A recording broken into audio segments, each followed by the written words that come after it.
we're all born thinking like entrepreneurs.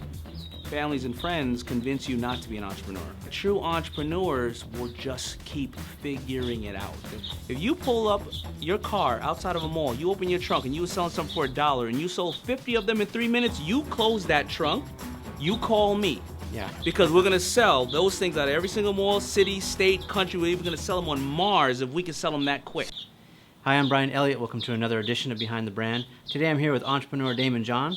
Daymond, welcome to the show. Thank you. Thanks for having me. What mistakes have you made? I want to know, not from the perspective of, as a confessional, but more of, what's the hindsight? What did you learn? What mistakes I made? We don't have enough time to go over them, Give but me a I'm couple. going to go over a couple. I learned that, we thought we were cool because FUBU was super fiery hot and we understood a lifestyle, so we thought that naturally we can go out and make an album, and we did.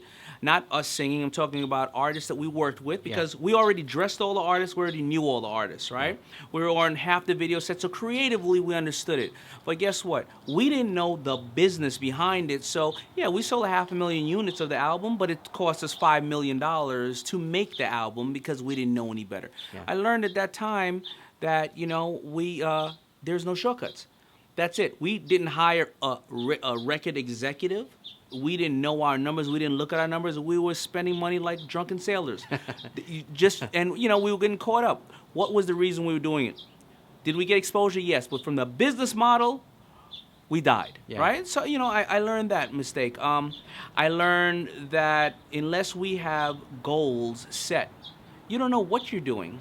I learned that when money came into the company, I would give friends, here's a $100,000 raise, here's a $200,000 raise. I learned that if you don't have a set formula in your company and you're doing $10 million of business and your, let's say your salaries are $1 million, if you go out giving everybody money, before you know it, next year, your salaries are $2.5 million, you're only doing $12 million in business. I've learned to come up with a formula.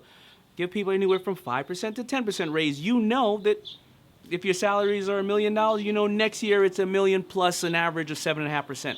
I learned all these things. Kind of standardizing, man. Just standardizing and coming up with formulas, and learning sometimes when to quit.